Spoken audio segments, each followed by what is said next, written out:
दोस्तों आजकल एक वीडियो बहुत ही ज्यादा वायरल हो रही है जिसमें दावा किया जा रहा है कि मक्का में स्थित काबा में दूध चढ़ाने से भगवान शिव मुसलमानों की कैद से आजाद हो जाएंगे और इस्लाम धर्म का खात्मा कर देंगे। क्या ये बात सच है?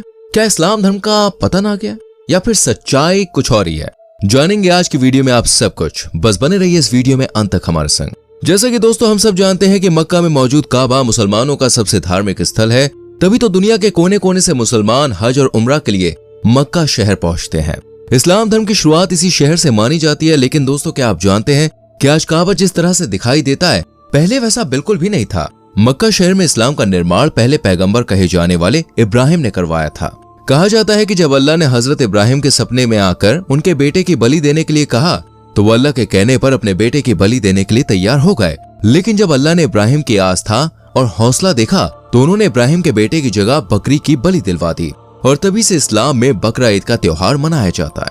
अल्लाह के इस चमत्कार के बाद हजरत इब्राहिम और उनके बेटे इस्माइल इस्लाम धर्म के प्रचार प्रसार में लग गए और इसी के बाद इब्राहिम ने अपने बेटे के साथ मिलकर काबा का निर्माण किया जिसे अल्लाह का घर कहा गया।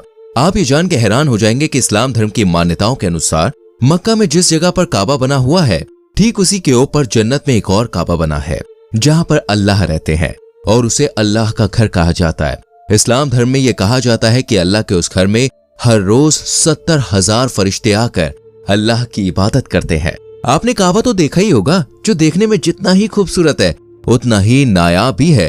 ये तकरीबन 40 फीट लंबा है, 33 फीट चौड़ा है और इसे बनाने के लिए ग्रेफाइट पत्थर, काले पत्थर और सोने का इस्तेमाल किया गया है। काबा के अंदर आने जाने के लिए दोस्तों सिर्फ एक दरवाजा है। लेकिन क्या आपको मालूम है कि जो काबा पहले बना था उसमें 2 दरवाजे और एक खिड़की भी हुआ करती थी। लेकिन बाद में इसमें कई सारे बदलाव किए गए और अंत में साल 1996 में काबा की मरम्मत कराई गई थी। तब से लेकर दोस्तों अब तक काबा वैसा का वैसा ही है। आपको बता दें कि काबा के अंदर पूर्वी कोने में एक पत्थर लगा हुआ है जिसे हजरे अस्वद कहा जाता है। इस्लाम धर्म की मान्यताओं के अनुसार हज की यात्रा के दौरान जो कोई भी इस काले पत्थर को चूमता है उसके सभी गुनाह माफ हो जाते हैं और वो सभी पापों से मुक्त होकर मरने के बाद जन्नत नसीब करता है। कहा जाता है कि यह पत्थर जन्नत से उतारा हुआ पत्थर है। जब यह पत्थर जन्नत से धरती पर उतारा गया तब इसका रंग दोस्तों दूध जैसा सफेद था।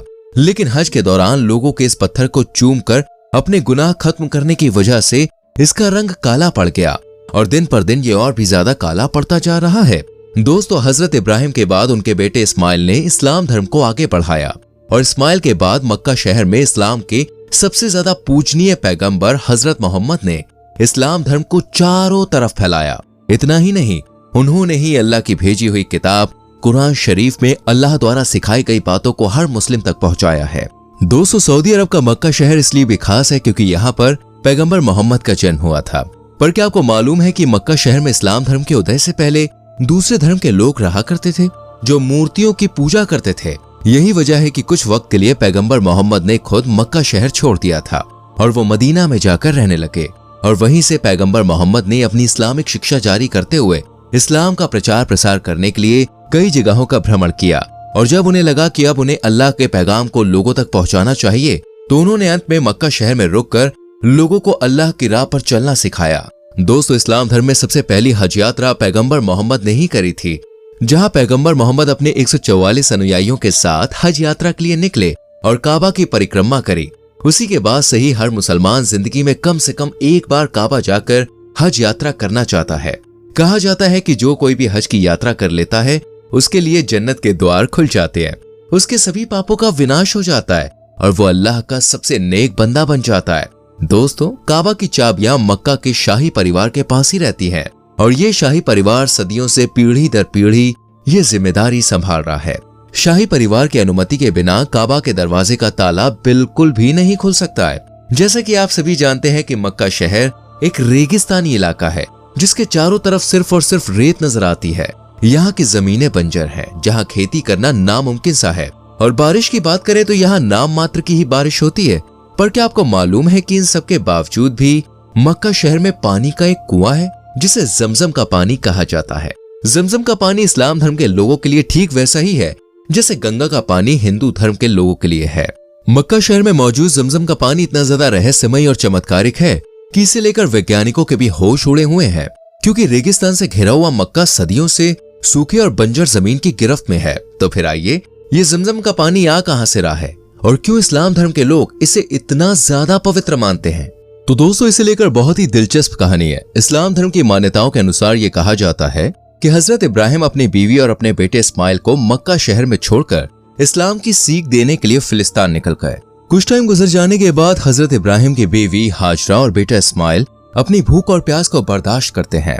लेकिन एक वक्त आया जब नन्हे इस्माइल से पानी के बिना रहा नहीं गया। अपने बेटे को भूख और प्यास से तड़पता देखकर इब्राहिम की बीवी हाजरा पानी ढूंढने के लिए सफा और मरवा की पहाड़ियों के बीच दौड़ लगाने लगी।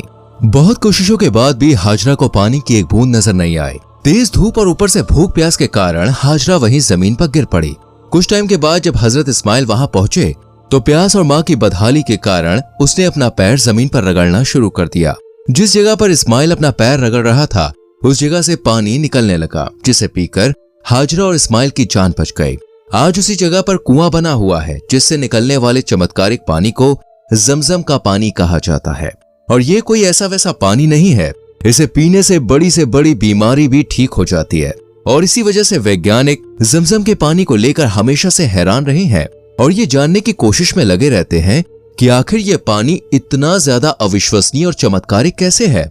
हालांकि जब ये बात फैलने लगी कि जमजम का पानी कुदरत का कुआं नहीं बल्कि शहर के गंदे नाले से निकलने वाला पानी है, तो लोगों का ये कहना था कि शहर के नाले से आने वाला पानी इस कुएं में आकर इकट्ठा हो जाता है और ये बहुत ही दूषित पानी है।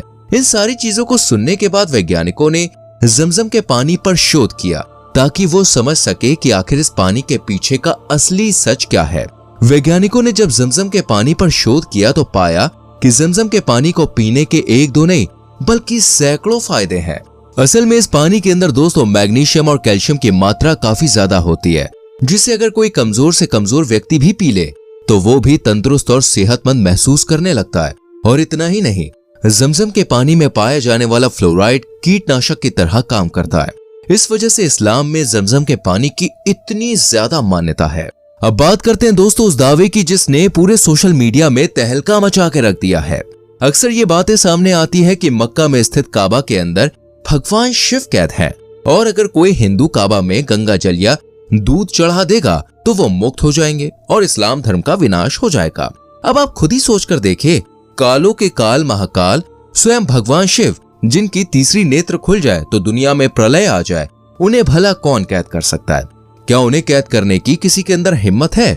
जिस ईश्वर ने सृष्टि को बनाया है उसे खुद को छुड़ाने के लिए किसी इंसान की जरूरत नहीं है। ऐसे में भगवान शिव के काबा के अंदर कैद होने वाली बात पूरी तरह से बेबुनियाद है। और ऐसी ही रोमांचक वीडियोस को देखते रहने के लिए हमारी वीडियो को लाइक, शेयर और चैनल को सब्सक्राइब करके बेल आइकॉन प्रेस करना ना भूलें। मिलते हैं अगली वीडियो में। Till then, bye bye, take care.